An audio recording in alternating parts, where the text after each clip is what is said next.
hope all is well. We're going to keep the content rolling. Let's jump right into it.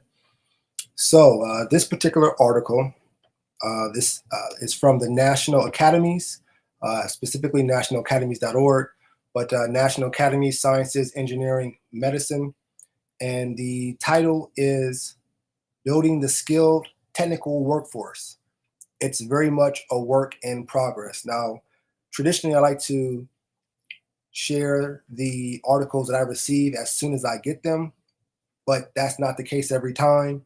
And in this case, this article is, I would say, at least 6 months old, but I wanted to keep it with me because I felt it was an important conversation to have, especially with my background in employment recruitment, workforce marketing, to include career training recruitment, meaning connecting with particularly skilled trade-based employers and career training organizations to help them find qualified applicants to apply for their jobs or career training opportunities at the minimum. And so I've done a lot of how to get and how to keep a job in urban areas, especially working with residents, serving on panels, guest speaking, to become the commencement speaker, I believe is what you call it, at colleges, and guest speaker and instructor, if you will, guest speaker more so, at maximum security institutions, respectfully. So I do have a passion to see, based on a capitalistic society, income and revenue being generated for individuals. And one of the ways you can do that is through earned income. And with earned income, you're pretty much working, you're exchanging your time for money. And if you're going to do that respectfully, I would like, especially those, especially the young men at the minimum, are able to find the highest paid opportunity to make money with minimal certifications, if you will. And obviously, we want to shoot towards certification because that's going to increase your pay rate at the end of the day. So you don't take your earned income, turn passive income. But for those that want to, earn income first or stay focused on earning income, skilled trades and just being aware of the workforce, the labor market, and now artificial intelligence, very important to stay up to date. And so you can check out my YouTube channels. I think one is Hilton Elite Marketing Agency. Check out my YouTube channel there. And there's a lot of workforce marketing work that I've done, employment recruitment work that I've done. And you can just see like the educational and the engagement side. You can also go to, that's probably the best place to go. You can also go to Express Employment Professionals, Nashville North on YouTube.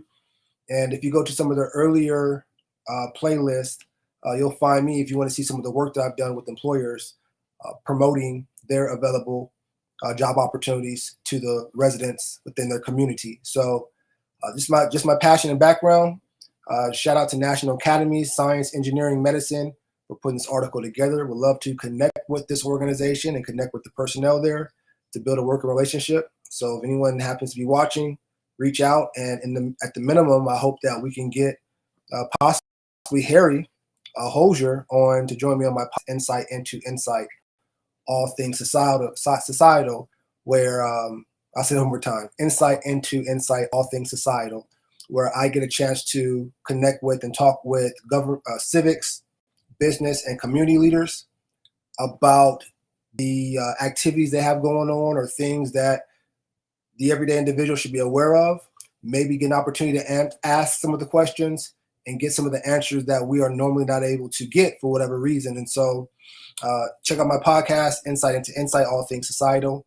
I believe you can go to LDH podcast, or if you type in Insight into Insight, all things societal on YouTube, that page should pop up. And you can find those pages on Instagram and Facebook as well. So thank you for following me in the work. And thank you for following those YouTube channels. So here we go. Shout out to, this is the feature story. Here we go. Building the skilled technical workforce is very much a work in progress. The key role played by skilled technical workers in the U.S. was the topic of the 2017 National Academies report. I hope that we can review the report. If you want me to review the report live, just put in the comments 2017 National Academies report, and I hope that I can get to that report as soon as possible. If I take too long, feel free to send me a message and say, hey, I sent you a message of, let's check out the report, and we can do that. But if you hover over this word report, there's a hyperlink there that will take you to the report if you don't want to wait for me.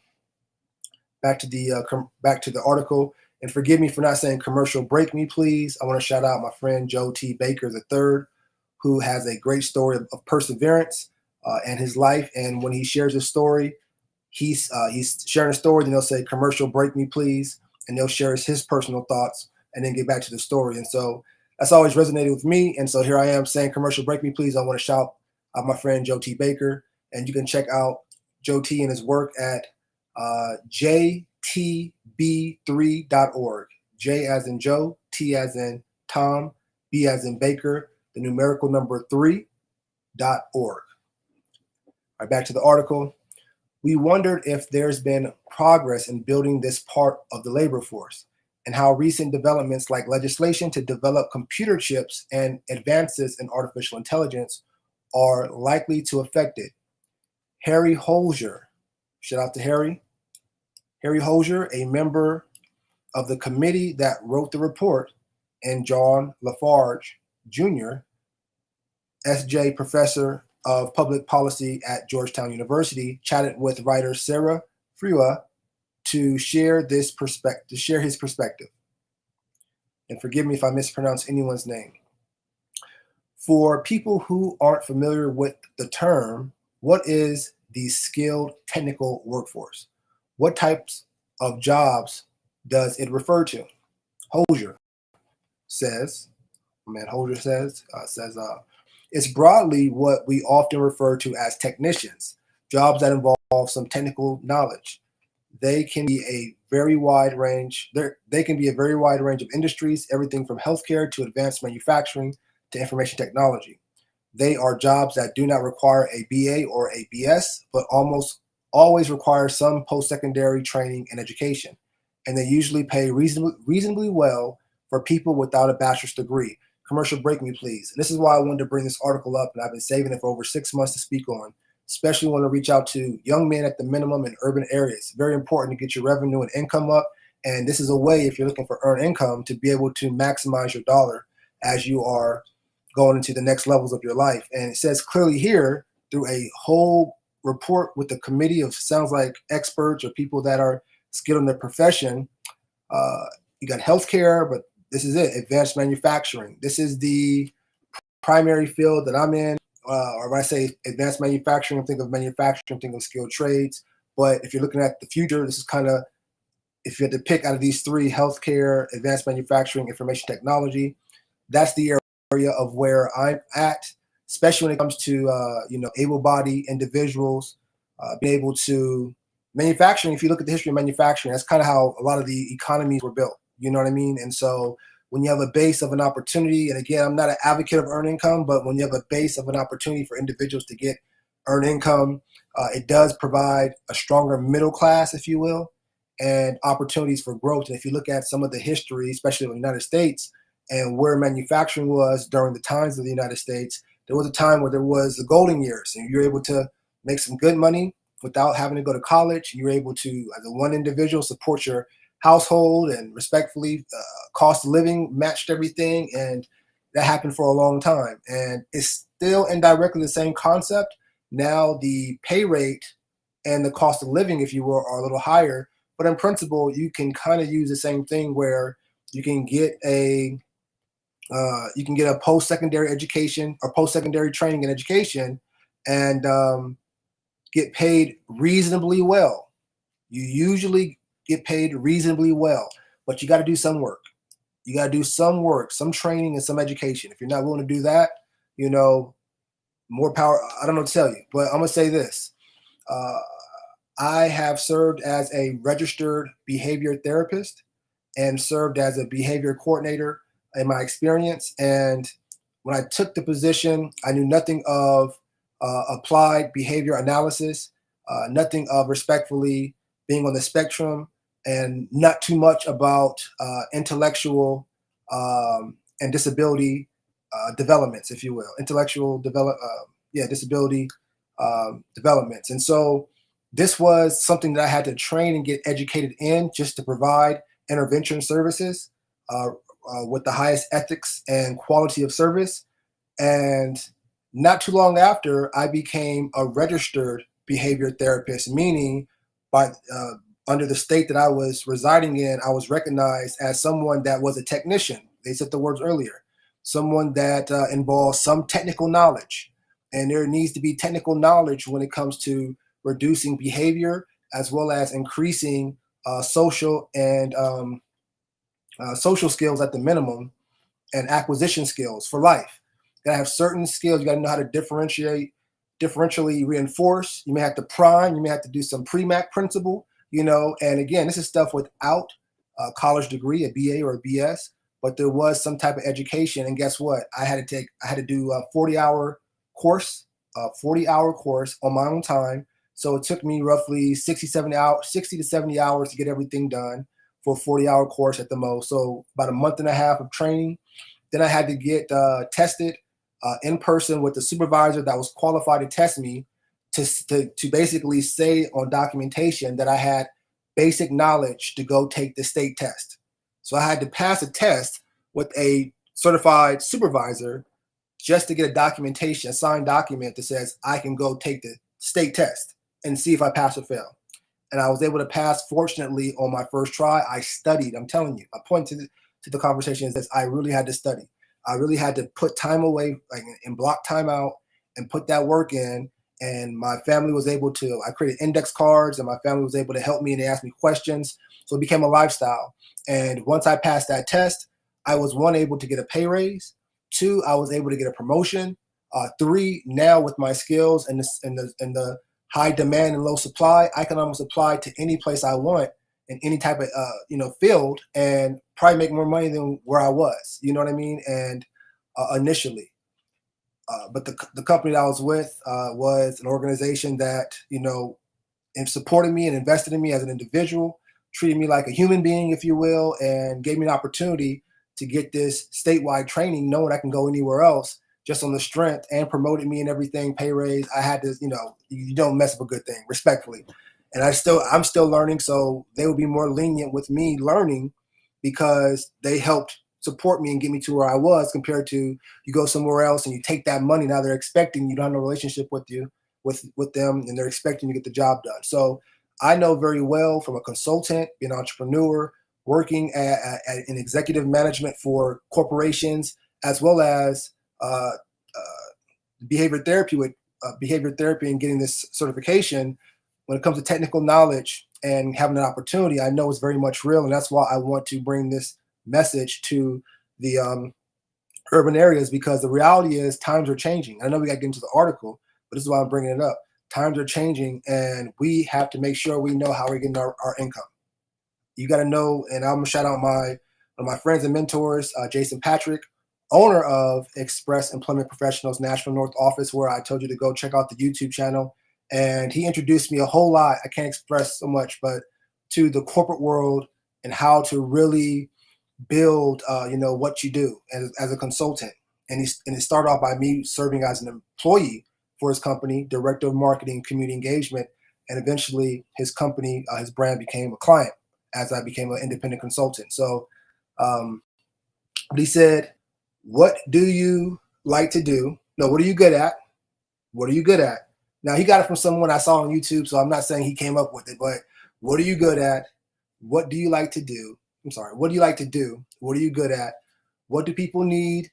And what are people willing to pay you for? What are you good at? What do you like to do? So what do you like to do, for one? What are you good at, for two? Meaning, so you might like to do something, but you might not be good at it. And so you want to make sure it's somewhat good at it. And then if you're good at it, hopefully it's what people need, and hopefully it's something that they're willing to pay you for. And that could be through a traditional job or as a consultant. What are you good at? What do you like to do? What are you good at? What people need? What they're willing to pay you for? And this is why we bring up this conversation. Let's jump back into it.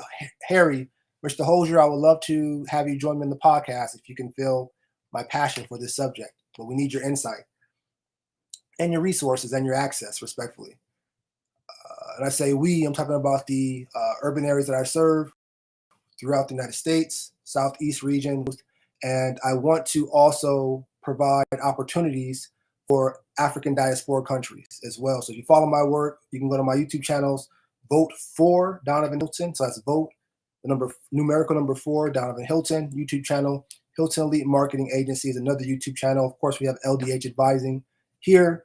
And then you also have my podcast, Insight into All Things Societal. And it's all wrapped around stuff like this at the end of the day. Focusing and recognizing that, the government kind of paves a way for the businesses to, and paves a way and creates boundaries for the businesses to express themselves for consumers to purchase, if you will. So, and then you have legislation that, again, wraps around that. So it's kind of a cycle, if you will. So this is why we have those conversations. But moving forward, thank you for your patience. These jobs probably make up about 5 to 10% of the labor force, but they are very important for two reasons. Number one, these technical sectors are important for America's productivity, growth, and advancement. Commercial break me, please. And I think that's for any country's productivity, growth, and advancement. Moving on. And number two, they provide very good opportunities for people not getting BAs, which are bachelors of don't even have me lying to you. Bachelors of associates, no, bachelor. That's horrible. Hold on, y'all. I know it, but it's just been so long since I've done the college thing, and we all should. Bachelor of Arts. Come on, man. I'm being seriously. Where was I? Any rate, Bachelors of Arts. So we care about this workforce, even if its size is not massive. Question: is demand for these type of workers growing? Hosier. So if you're commercial break me, please. If you're looking to make more revenue and you're looking to do it through an earned income way, let's look at the demand. Here we go. Hosier, I think it's growing. The Chips and Science Act, for example, I don't know anything about that. We got to look that up. Just real quick. The Chip and Science Act, for example. Okay, we won't have time. Has increased the demand for that kind of worker. You often hear people say that to be successful in computer chips, we need engineers, but we also need very good technicians to build and run the plants called fabs, where the chips are made. And the current lack of technicians is a problem. So don't give me respectfully, oh, there's no opportunities. Yes, there is. But guess what? Guess what? It's going to require possible post-secondary training and education in some kind of form or fashion. So you won't have to get your hands dirty. You can do it. I had to do it. But more so it's about where you want to go. Where do you want to end up? Where's your goal? So if you know where you want to go and where you want to be and how you want to feel being there, existing there, these type of obstacles only motivate you to say, I know I'm about to get strong. I know I'm about to go ahead and push my mind. So because when you get to reach your goal, yeah, you reached your goal, but you reached it and you have a different mentality. What got you here, you there. So don't think that you're going to be at the place you want to be and still have the same mentality you have right now. No, because your mind has to match where you are. So if you don't like where you are, look at your mindset and what do you have to do to change that? Because nobody's going to do it for you except for the spirit of that will that has been given to you. If you know what I mean. So moving on. I'll repeat that last sentence. And the current lack of technicians is a problem. Someone's problem is your solution. Is the Chips and Science deliberate about strengthening the part of the Chips and Science Act deliberate about strengthening that part of the workforce? Does the law include support for worker training? Worker training.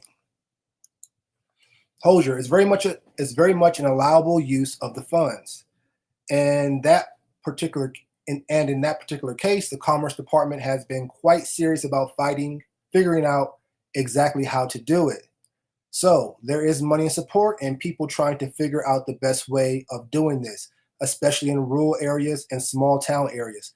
And I would love to, and they go on record, the Commerce Department, I would love to be someone at the table to help you figure out the best way to do it, especially in rural areas and small towns, because I do have experience providing employment recruitment and career training, especially in these fields and in those areas, and building those engagement opportunities and from a diverse perspective. So,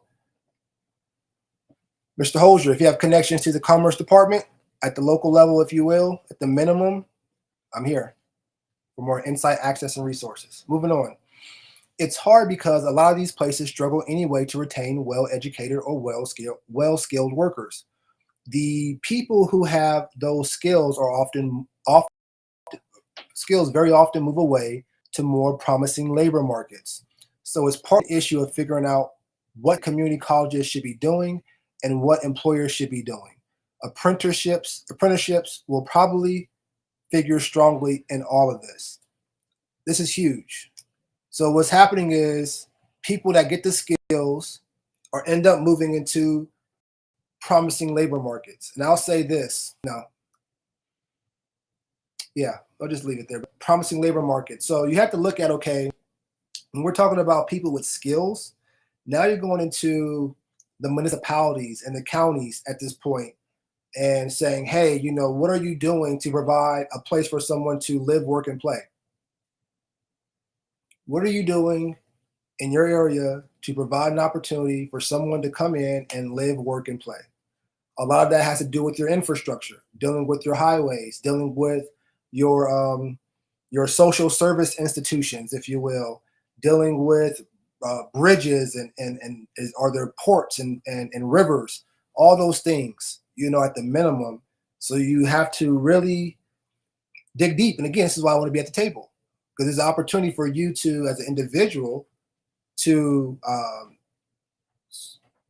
would say you have a B2B and you have a B2C conversation. So for B2C, if you're an individual, you can get your education and training and provide and get a job opportunity. From a B2B perspective, it's ultimately focusing on, or a B perspective is ultimately focusing on where do we have to provide space and opportunity for someone to come in and really, provide an opportunity for growth. So it's partly an issue of figuring out, what the community colleges should be doing and what employers should be doing. Apprenticeships will probably figure strongly in all of this. Okay, moving on. The report said that one problem is a lack of coordination among policymakers, employers, colleges, in education and training efforts for skilled technical workers. Has there been any progress on that? Commercial break me, please. And so part of my work as serving as a brand ambassador or a marketing and community engagement specialist for corporate brands was, my role was to, a lot of times in person and then over the phone or through technology devices, emails, text messages, phone calls, was to build and manage those relationships for and between policymakers, for and between employees. And I did some work on contract with community colleges, but I was going in that area. But I will community colleges regularly to promote. They may be doing a job fair, so I would have the employers there. I had community college representatives, go to job fairs. I'm not job fairs, but lunch and learns where employers were having an opportunity to bring people into their business, mostly those that had access to people, mostly sources that had access to people that were qualified or, to apply for their job opportunities. But ultimately, managing those lunch and learns to bring in policymakers, employers, and community college representatives to basically build those opportunities. And so back to the article, coordination, education and training efforts are skilled technical workers. Has there been any progress on that? All right, here we go. Hosier,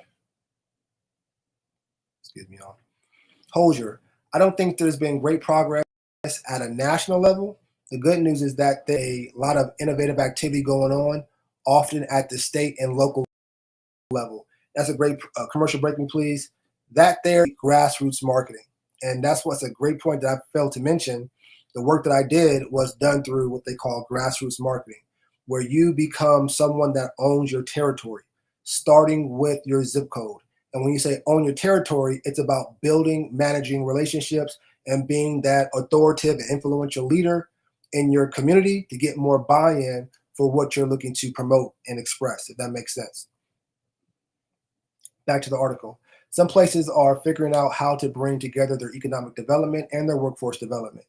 Some states, now, if you don't know, if you don't know, there's a difference between economic development and workforce development. Workforce development is the individuals that are working for these companies, making sure they have the skills and training to do a great job. Economic development is getting the businesses that have the people working for them at a level where it's bringing in revenue and can help the taxes come in for um, a municipality or a county, and if you're lucky, doing it in a way where there's tourism as well. So that's economic development and workforce development. Moving on.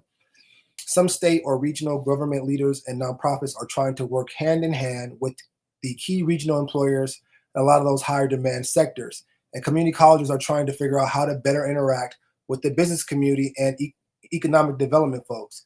And that's pretty much what I do as a consultant in my businesses, is basically, especially in urban areas, connecting with those brands, and they pay us to better interact, especially in those urban areas, with the business community and the economic development folks, to include the community residents. None of this indirectly could get done if the community residents are not buying in. And if you don't do it right, you may mess around a public relations crisis, and you might have a crisis management on your hands. So you want to get buy-in all the way around and make people feel engaged during that process. Moving on. It's very important. It's very much a work in progress. North Carolina has a thriving biotech sector.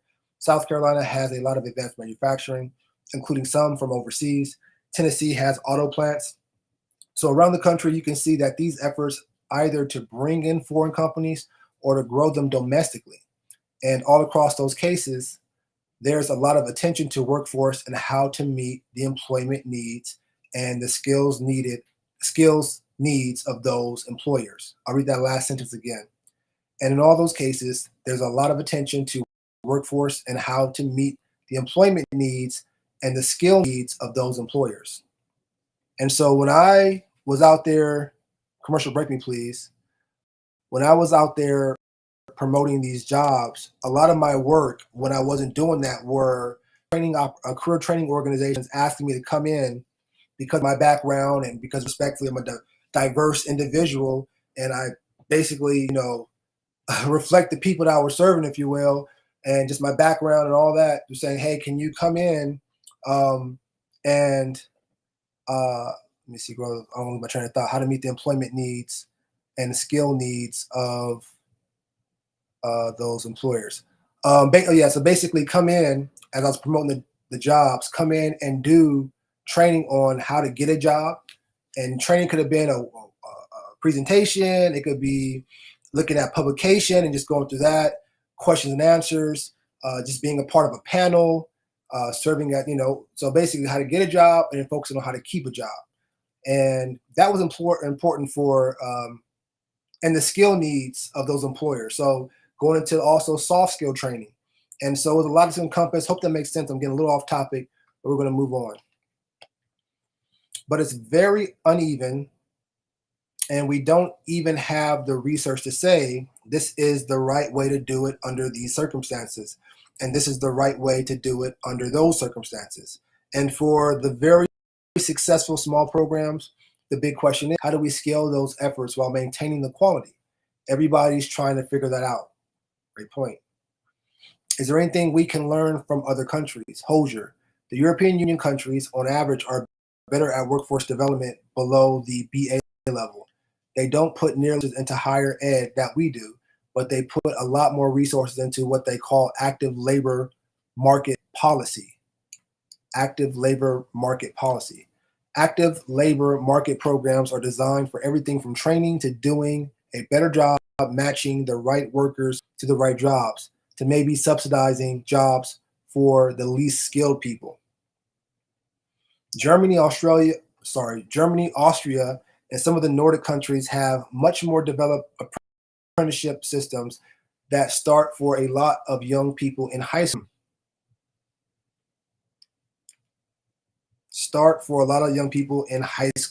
That's not in the United States overall. They have academies, they're growing their STEM program and STEAM, but it's not as what it was before my time in high school. I remember like back in the 60s and 50s and 70s and all that, it was definitely skilled trades. It was home ec. Even during school hours and during the summer or whatever, kids would go during school hours and go to different people's farms and do work and come back to school, or that was part of their, like, it was.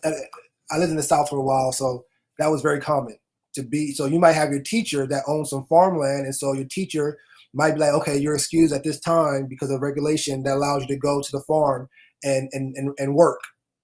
So my point is the workforce, the work skills, all that, the life skills per se is not really in the schools anymore. I could be wrong, but my work of workforce development plays a close hand and role working with education, primary and secondary, if you will.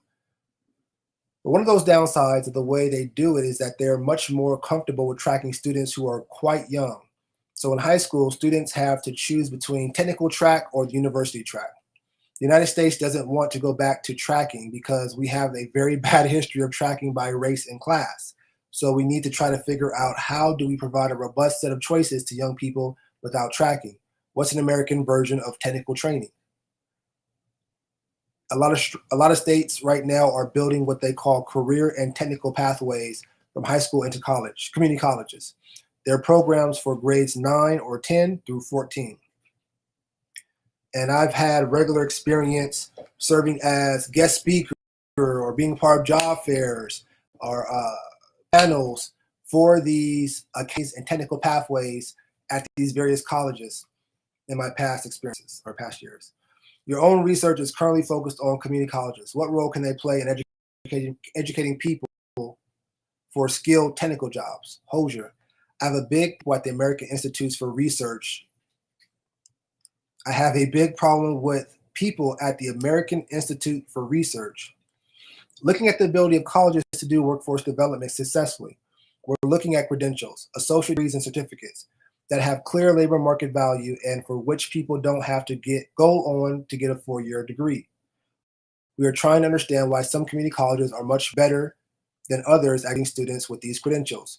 One thing we've learned is that the technical colleges are better at this because this is most of what they do. This is their bread and butter. With regular comprehensive community colleges are trying to do several things at once, trying to prepare people to transfer to 4-year colleges, 4-year schools, and trying to give them a strong general education background. Commercial break me, please. So, for example, I don't know if it's still that. It used to be called National Diesel College. I think it's the National College. But at any rate, what they're saying is there are career colleges specific to particular. I served actually as a director of admissions for a career college for about 2 years, and prior to that, I was prior to being the director of admissions, I was an admissions representative at that same college, meaning I got promoted. I was a admissions representative, and about a year and a few months into the position, I was promoted to director, and that was about another year and a half, 2 years. And so I have a lot of experience working and getting promoted. I'll tell you that. But that college was specific for industry focused market focused training, so you can get your certification to work in a specific industry. Now, a lot of those credits did not transfer to traditional 4-year colleges. I'm just going to be real, and I may have found that out after the fact. But ultimately, when you have students come into career service departments or to the student services departments, and they're saying, I'm trying to transfer to this 4-year college or 2-year college, and they're saying my grades are not accredited by this particular body. And so my point is, you have some career colleges that focus specifically on auto diesel mechanics or hair or medical assistant or healthcare, and they don't traditionally transfer to a 4-year college, where a traditional community college like your city or county or area community college, they're doing everything compared to a specific focus and niche. The good thing about general education, on the other hand, is that it gives people a solid foundation in basic academic skills. People don't stay with the same employers forever, so you want to give them education that's portable. You want to make sure they're trainable in other sectors in case the jobs dry up in their initial sector of concentration. So it's a complicated dance to make sure you give people those foundations, but to try to be responsive to the needs of regional employers, which can change, especially in the world of AI. Can you say more about that? How do you think artificial intelligence will affect skilled technical jobs? Hosier, it's really hard to know. A lot of the evidence now says that artificial intelligence is going to be a substitute. Excuse me. It's really hard to know. A lot of the evidence now says that artificial intelligence is going to substitute the task of college educated workers, BA and above, more than non college, because it could do the lower level tasks like basic writing, basic math, programming, coding that college graduates do well. If I had to speculate, I think AI will likely replace some, but not all, of the tasks that are now done by the skilled technical people. In health example, you're still going to need the phlebotomist to draw the blood, the technicians to take the x-ray. People in those jobs might have to be nimble and pivot a little bit, pick up new skills and new tasks as that happens. And they shouldn't have to do that on their own. To me, that's the primary task of workforce. Let me highlight this. To me, that's the primary task of workforce development in the age of AI. So the primary task of workforce development in the age of AI right now, according to our friend, Mr. Holzer, is helping to make sure people can pick up new skills and new tasks as it happens, because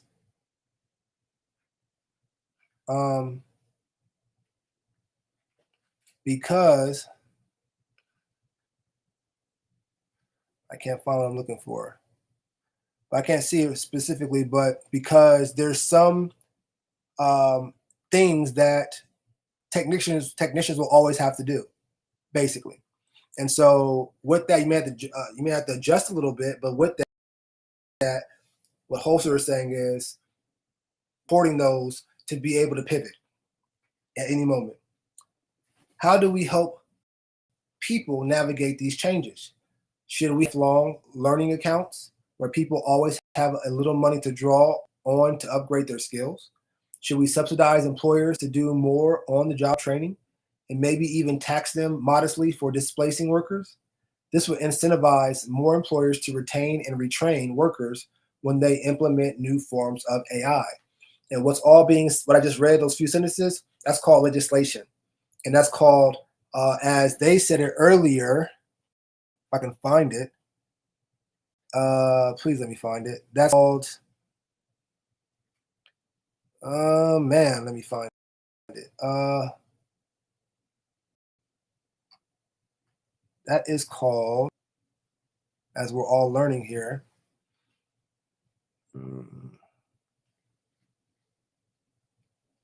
Okay, I'm gonna give you a few more seconds, then we're gonna move on. Feels like public market policy. But that was where it was like public market policy, I think is what they said in the article. But ultimately, that's called legislation and public policy. Putting, subsidizing employers or taxing a little bit more. That's what the elected officials have to vote on to incentivize employers to do more, to focus on the primary task of supporting those that have to pivot in technical fields. One positive thing is that AI should make training more accessible to a lot of workers, because they'll be able to do more and more virtually. And with virtual reality, you can simulate a workplace and some of the equipment you need. You can simulate. And with virtual reality, you can simulate a workplace and some of the equipment you need. So AI should help, but again, we can't expect workers to do this on their own. I'm going to highlight that. I appreciate you saying that, Mr. Holzer. So again, AI should help, but again, he said it already. But again, we can't expect workers to do this on their own. We have to try to create a workforce development system. So I appreciate this article. And right under that, it says, read the 2017 report, Building America's Skilled Technical Workforce. Let's just click it so we see what it looks like. Shout out to National Academies again. And you can download the PDF or you can read it online. Let's just read online, see what it says. And here's the report. And if we want to go through the report, I don't know how it works, but this is let me see if let me just click something and see what's going on. Oh yeah, so this is very detailed. Yeah. So let's get back out of here. So you can get the report by just clicking the link at the bottom there. I want to thank our friend Harry Holzer on the committee to put the 2017 National Academies report and sharing his thoughts on the technical workforce and building the skills. It's a passion of mine because, again, it's an opportunity for someone to survive and thrive through a capitalistic society. Basically, finding the best way to make the most money without a bachelor's of arts degree or bachelor's of science. So let me know what you think about the article. Was there anything resonated with you? Leave your comments in the article if you want us to review anything. Thank you for sharing, liking, and following this work. And thank you for your financial donation and the amount you felt this message was worth to you so I can do more of this. We'd love to get the individuals that I mentioned, to include the Commerce Department, Mr. Harry Holzer, onto my podcast. And so any support you give helps me get that done. And I look forward to connecting with you in the next video. I'm out of here. Peace. I'll be out of here soon, y'all. Not yet. Once I know what I'm doing.